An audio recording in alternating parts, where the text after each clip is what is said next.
teams scale new heights. Babe, my leg is shaking. And navigation has relationships on the rocks. I don't know where we are. Well, we need, that's what I'm telling you. It's just as hard for me driving. And you yelling at the back seat, and you can't find it while we're standing still. You need to tell me where we're going. You have it all. Pull over, please. Oh my God, okay. With the final season, there's always something to celebrate. Let's plan a wedding. Does that mean I have to be the best man? No, Sheldon. Okay, I'll do it. Young Sheldon's new, Thursday on CBS. Sunday, April 14th. Billy Joel, the 100th, live at Madison Square Garden, April 14th on CBS. Slippery and slushy spring storm sticks around. I'll give you the outlook and when we get some relief. Live from downtown Marquette, it's your 19 News. Live from the UP, this is WZMQ 19 News at 11. Good evening, everyone. The snow is still coming down in parts of the UP and air. There's also still people without power right now. Oh my goodness, you are right, especially down there in Dickinson County, the northern portion of Dickinson County. Want to pass along this information per the emergency services there.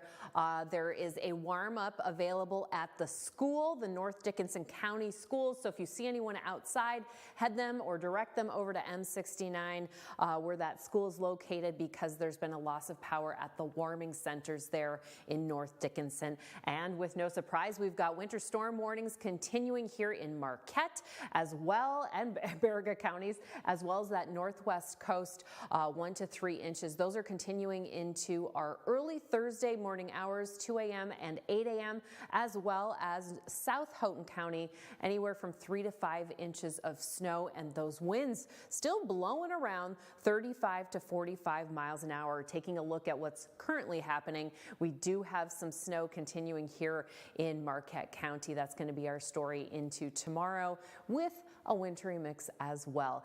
Current temperatures in that 30-degree range. We could dip down into the mid and upper 20s overnight, so expect a cold morning. Thank you very much, Ariane. The snowstorm brought down a tree in Kingsford, damaging 2 homes, but thankfully no one was injured. St. Vincent's Tree Service believes tree rot might have been what weakened the tree in the first place. One homeowner had entire tree limbs penetrate her bathroom ceiling. There was a 3-man crew working to remove the tree, but one homeowner says things could have been a lot worse. She just snapped. Oh, it was starting, yeah, see? Yeah, she just couldn't take the weight and the wind and snapped her right off. I have a drop ceiling in my bathroom. That would have went all the way down. It would have got my son, because his bedroom is right across from the bathroom. St. Vincent says the tree will be made into wood chips already by tomorrow night. Meanwhile, Marquette-Sawyer Regional Airport was experiencing flight delays and reschedules due to the winter weather today. Airline companies have delayed or rescheduled both passenger and cargo flights headed to Sawyer due to concerns about, as you can see, runway conditions, but also power outages. Sawyer's Director of Operations says although they are prepared to deal with winter weather, safety always comes first. Well equipped and well trained for this, and we pivot where we have to, and we manage the snow event to try to make the airfield as safe and operable as possible. Flights to and from Sawyer aren't expected to resume until at least tomorrow.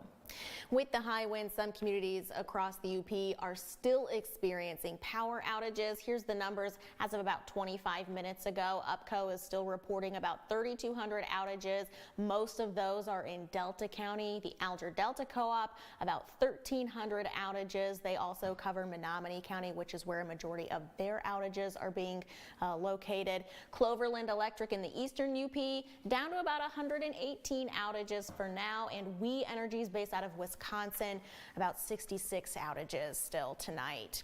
Michigan's Office of the Attorney General has launched a new website to connect consumers and ratepayers directly to their utility providers. The new website is dedicated to the department's work intervening in utility cases on behalf of ratepayers. It includes updated information on outage credit criteria from the Public Service Commission, utility performance reports and rankings, and links to submit public comments and attend meetings. Remember, you don't have a choice who provides you your gas or your electric, right? That decision was made for you. And so we think that it's extra important for consumers when it comes to utilities to have more of a say. The address for that website is michigan.gov/AG utilities. That link, along with more information about the site, is up on our website and mobile news app. You can go to WZMQ19.com. Escanaba's Recreation Department took over operations of the city's municipal marina in February, and tonight the Recreation Director met with the public to discuss the upcoming season. Our Escanaba Bureau reporter Lily Simmons has the details. Recreation Director Kim Peterson spoke with boaters, fishermen, and local residents about her plans for the marina, which include a larger staff than recent seasons. We have 4 coming back from previous years, 3 coming back from last year, 1 coming back from 2 years ago, and we have 7 new employees. Among her priorities are maintaining and growing the marina's current offerings. We have 2 boat launches, a fish cleaning station, we have events, we have tournaments, we have kids derbies. We're going to expand upon that also. As well as securing grant funding for necessary projects like dock repairs and fuel tank replacements. Although the Recreation Department oversaw the marina about 15 years ago, some attendees questioned the recent takeover and Peterson's qualifications. The more experience that's there, the only way it's going to work. It can't be run from an administrative level. A fisher and boater herself, Peterson says she's asking the marina community to give her a chance to prove her dedication, and she's working closely with former harbor advisors to ensure a bright future for the marina. We need to forget about what happened 2 weeks ago or a week ago and start looking to move forward. There's a ton of knowledge that's sitting in this room right now, and we need to reach out and assist in any way we can to make this a very successful venture. If you have any concerns, let us know. We'll work together. That's the only way things are going to get done is we work together. In the coming weeks, Peterson says she'll be developing a 5-year plan for the marina with the Harbor Advisory Board. Lily Simmons, WZMQ 19 News, Escanaba. With the Recreation Department just taking the helm in late February, it would most likely be applying for Marina Improvement Project funding early next year. A new Michigan law aims to support parents and their children born through surrogacy or IVF. The Family Protection Act was signed by the governor on Monday. Our Michigan Capitol correspondent Sophia Murphy has more from one of the authors of the act about the impact she hopes to have on families across the state. Michigan is the only state in the U.S. to ban compensated surrogacy agreements. The 1988 Surrogate Parenting Act criminalized similar agreements and complicated the parentage of children born from assisted reproductive methods like IVF. Today's bills repeal that ban and better protect surrogates, children, and parents. Representative Samantha Steckloff authored the bills, which are the latest in reproductive health care laws to be signed by Governor Whitmer. Fertility health care is part of reproductive rights and includes those who want to start and grow a family but may not be able to do so. The act would create an easier process for the intended parents of a child to have their names listed on the birth certificate. Steckloff says her and her co-authors work to create protections for any circumstance, including LGBT couples and those who make the choice for health-related reasons. 2015, I was diagnosed with a very aggressive form of breast cancer, and due to that diagnosis, my family planning was kind of taken away from me. She explained that her cancer diagnosis complicated the adoption process, and when she discovered Michigan's ban on surrogacy, she knew she wanted to work to make changes that would help others in her situation. It's really imperative that we really focus on that child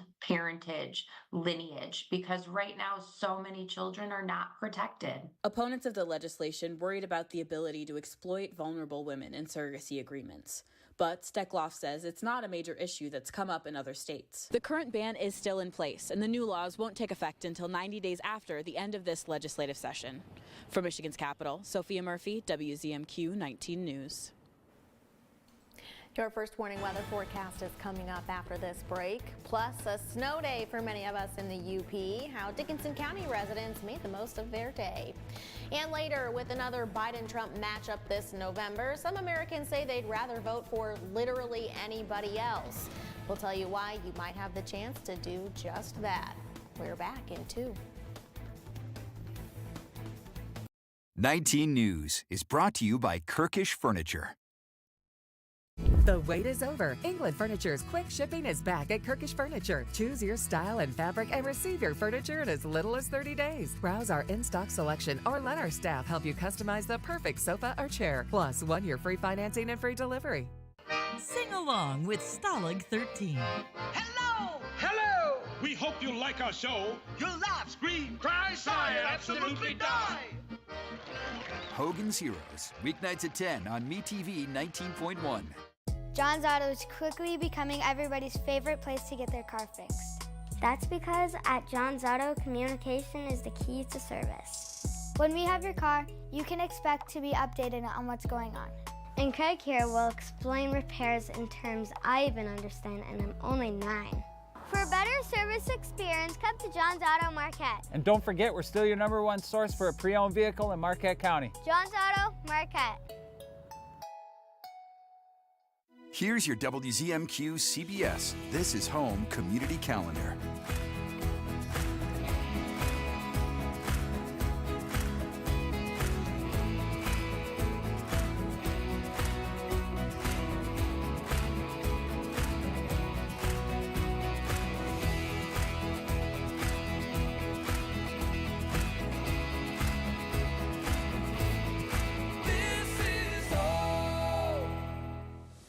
Is this a scam? If you're the real Joe Biden, say something only Joe would say.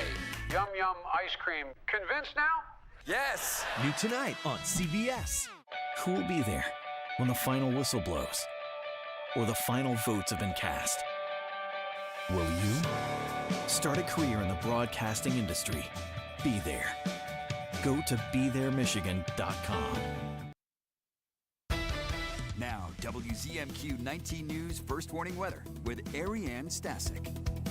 Well, here is a look courtesy of MDOT at US 41 just outside of Marquette. This is Indigani. It's around 32 degrees, and as you can see, we've got some red bars indicating that we've got a little bit of some weather happening there. As you can see, a mixture, but mostly snow still coming down, and then windy conditions as well. Current radar is showing, yeah, that is exactly what's happening out there. No surprise. Taking a look at our winter storm warnings, remember that blizzard for Bergen, Marquette? Nope, we've been downgraded. We're with Gogebic, Houghton, and Keweenaw counties and Ontonagon, and I should point out it's northern Houghton County. 1 to 3 inches over there on that northwest coast.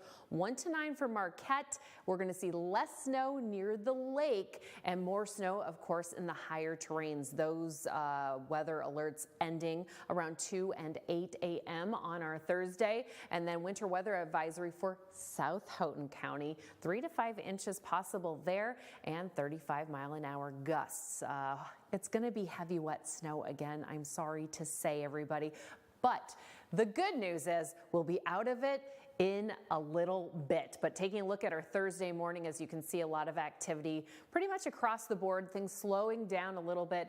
And then look at this, along this Lake Michigan coastline, we're going to see that mix even in the northeast corner there as well. And then we'll clear up for a little bit, maybe some snow showers continuing later on in those early evening hours, but then mostly clear skies for the west half. Okay, this evening, just a little bit of a dusting there, and then around 2 a.m., close to an inch for Lawrence, and then those numbers creeping up a little bit throughout our afternoon. Maybe 4.2 for Lawrence when this is all done. But again, Huron Mountains and Michigami Highlands, you are going to see a lot more snow than the rest of us. But current depth across the board, we've got 14 inches for Lawrence and Munising. Everyone else a little bit less than that, especially down south for the moment. And I've mentioned we've got gusty winds continuing. We'll see that into our Thursday before things kind of quiet down in the early evening hours. We'll be back down into that average 20-mile-an-hour breezy conditions. Nothing that we Yoopers can't handle. This evening we'll be in that 25 to 35 degree range. Cloudy conditions, like we just saw with Futurecast, into our Thursday. Now, here's the good news. We are warming up. Will be likely above normal temperatures in our 6 to 10 day outlook. This extends into April 13th. And look at that, all the UP will be toasty for spring. I mean, not too warm, but still very much warmer than what we've been seeing. Taking a look at Newberry, about 52, 55 on Monday for the solar eclipse. I've got your 7 days in 15. Thanks, Air. In Dickinson County, people were still out and about in spite of our winter storm. Our Iron Mountain Bureau reporter Amy Doyle spoke with a few residents who had varying opinions about the spring storm.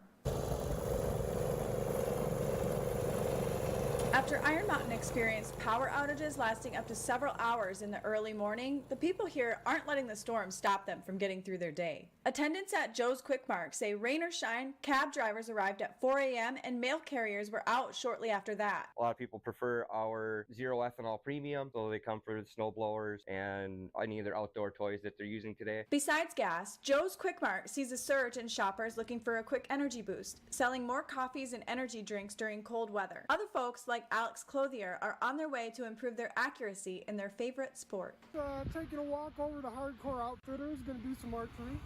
I do recurve and maybe more of the compound there. Real good with compound and crossbow and all that. Some weighed the pros and cons of the weather we've been having. While residents agreed we need the precipitation, some disliked other duties. Don't like the heavy wet stuff.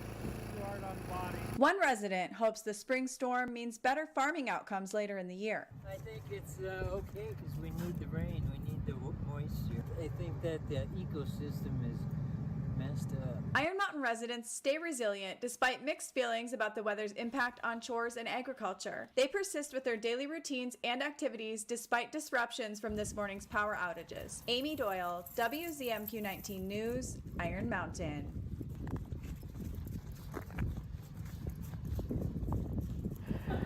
Today's snowfall had left slick roads and some snowbanks around the UP as well. And the Marquette County Road Commission began plowing at 11 o'clock last night. Overnight crews stayed on until 10 this morning, and then a second shift of drivers took over and are still out there plowing the roads. As of this morning, Marquette County had over 30 plows on the streets and a team of over 50 drivers. According to the Director of Operations at the Road Commission, routes varied based upon the amount of snowfall on the roads. All hands on deck. We've got the mechanics out in plows today as well.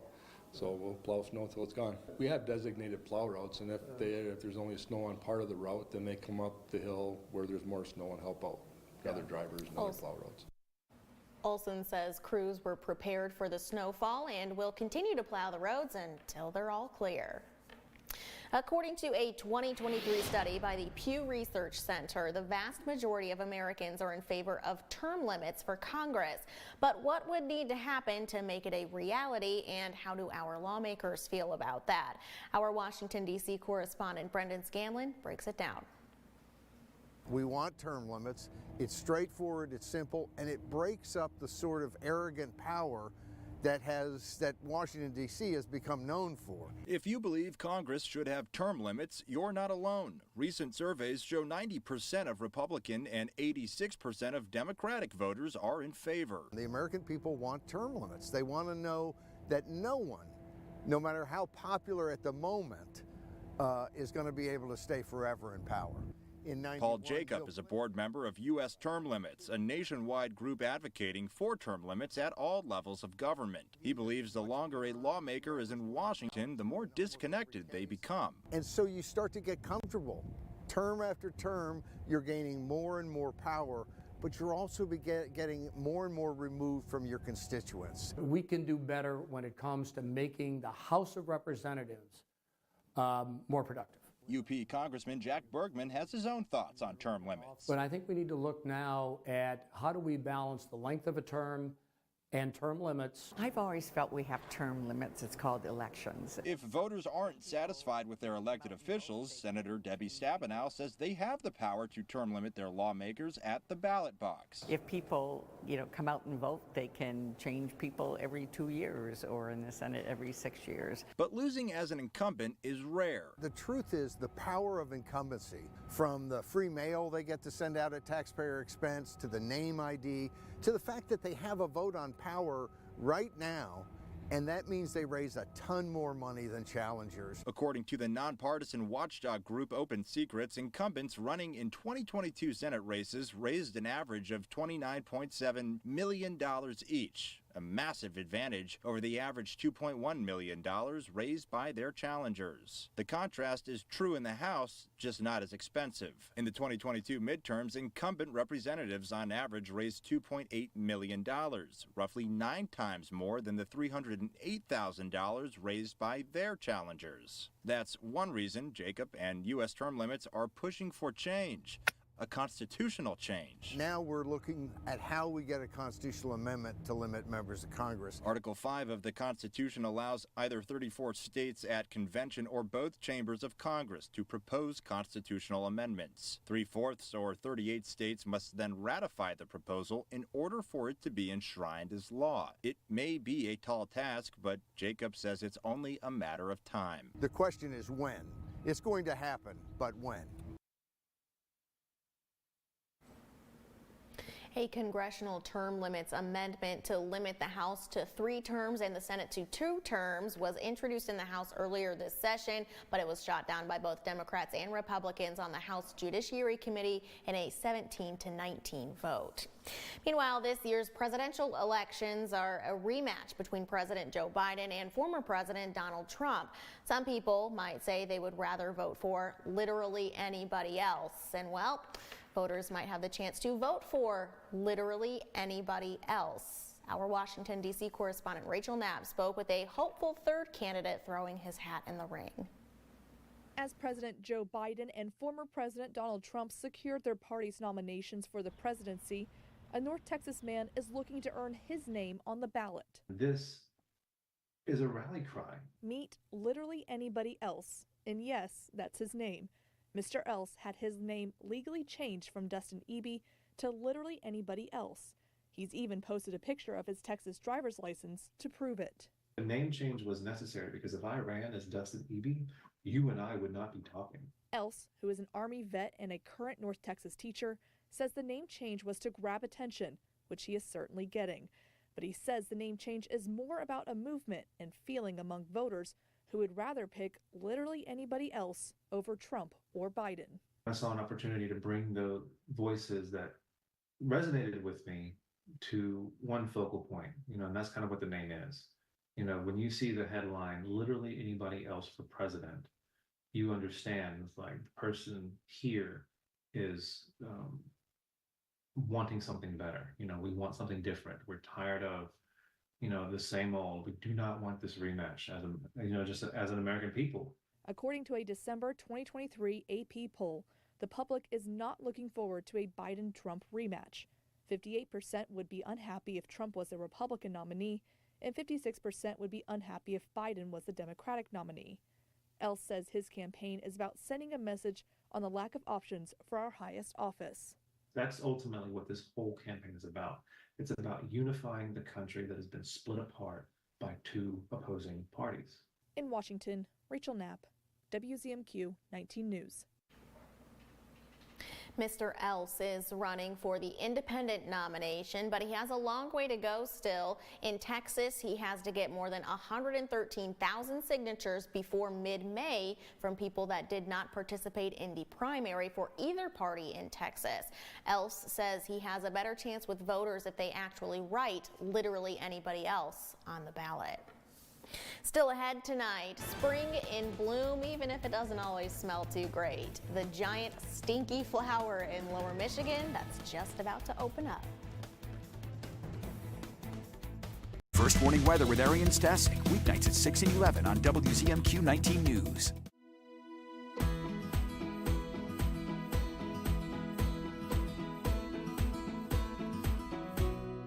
This is home, it's where we get along. This is home, and together we're strong. Oh, this is home.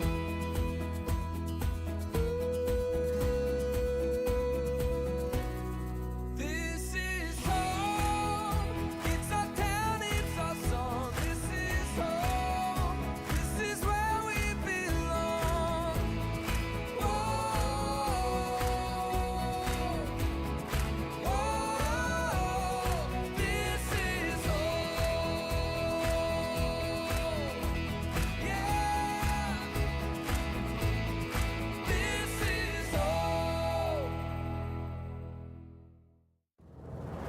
the greatest sportsmen and women. Icons of our time and beyond. Peerless performances. Champions in a class of their own. Legacies without equal. Timeless quality, superbly crafted stories showcasing the greatest sports heroes and their incredible winning moments. The Immortals, the greatest athletes of all time. Mike Baxter, Pioneer. Dad, how do you kill an elk? Wait outside the lodge until last call, then hit it with a tire iron. And Legend. I have a 60-year-old truck and a 30-year-old marriage. You should be happy that I am stuck in my old ways. I do love that truck. No wonder he's the last man standing. I'm Sophia Murphy at the Capitol in Lansing, only on WZMQ 19 News. You're watching the award-winning WZMQ 19 News, live and local with Sarah Blakely. A rare corpse flower known for its height and strong odor of, well, you can probably guess, is about to bloom right in southeast Michigan.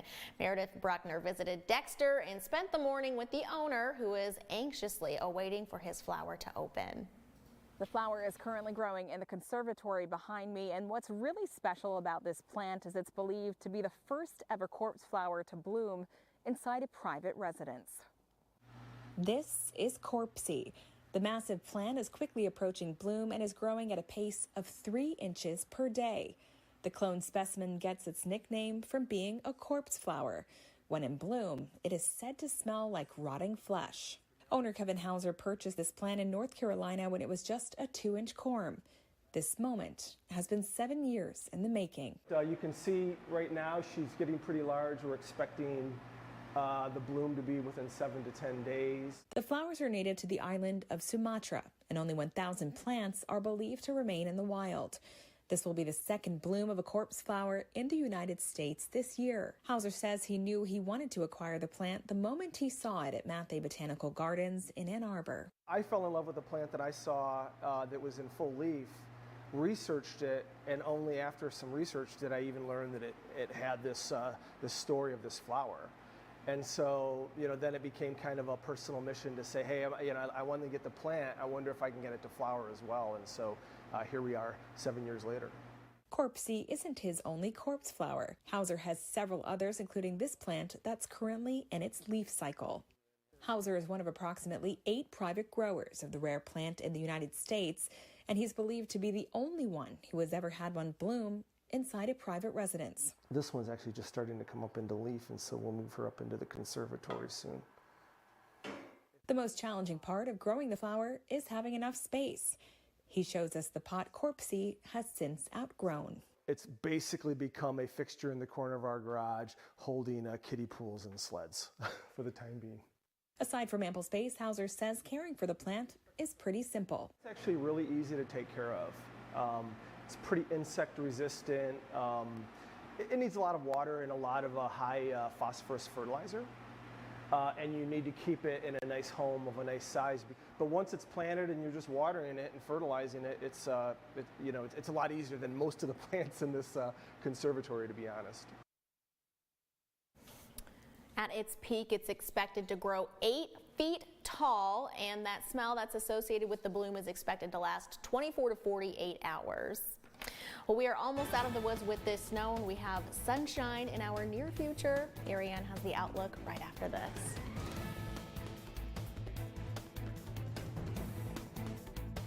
Shop our huge selection of Amish-crafted dining room sets at Kirkish Furniture in Houghton. Browse our large in-stock collection and customize with a special order. With 1-year no-interest financing available, plus free delivery. Shop Kirkish Furniture today.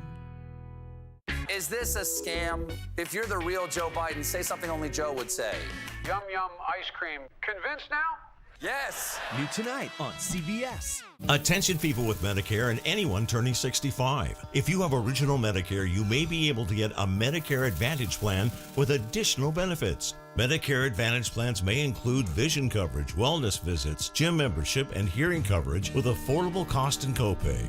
To see if you qualify for a plan with additional benefits, call Best Medcare. Our licensed insurance agents can review your current plan benefits and tell you what plan with additional benefits may be available to you. Just one call and you may be eligible to enroll in a plan with a $0 monthly premium with $0 deductibles. Tell us the doctors you want to see and if you want prescription drug coverage. The call is free. You may even find plans with $0 monthly premiums or $0 copays on certain services or $0 deductibles. Speak to a licensed insurance agent to find out if a Medicare Advantage plan is right for you. Call 800-208-7175. 800-208-7175. And let Best Medcare do the work for you. In a sketch against time. Hangman, and Handyman. Handyman, correct! Stick figures. This is a judgment-free zone, but this is a terrible hand. And this is just a stick figure, but it doesn't matter. It got the job done. Will do just fine. Pictionary, weekdays at 9 on WZMQ CBS. With style and class, Me TV's Perry Mason represented the sleek 50s fashion, distinctive and suave. The truth never goes out of style on Perry Mason. Weekdays at 9 a.m. and 11:30 p.m. We've got some chilly temperatures, although we will be slowly warming up on our Thursday. It's looking a lot warmer later on, though, in the weekend. And we'll see some sunshine as well. So I know a lot of us have been a little bit more moody. And as you can see, yeah, winter into spring, we go from yay, super snow. And then this year's a little bit different, though, as we have been missing a lot of that snow. But I promise you, nope, I'm not going to promise you. I take that back right now. But I'm hoping that you will enjoy the fact that we have a solar eclipse coming with a lot of sunshine this weekend. Solar eclipse, though, is on Monday. And as of right now, we're looking at partly to cloudy skies. We've got a special, though, ready for you to go on Monday at 3 o'clock here on WZMQ 19 News. And then looking at our weekend, mild and sunny. Look at these temperatures. We're going to see 50s next week. Finally tonight, registration is open for an annual event for gardening enthusiasts at Escanaba's Bay College. The Bay-Denak Gardening Conference returns for its 24th year on Saturday, April 27th. Attendees can choose 4 of 16 classes to attend throughout the day, including composting, invasive species, succulents, small fruits, cooking from the garden, and even ways to incorporate native species into your landscape.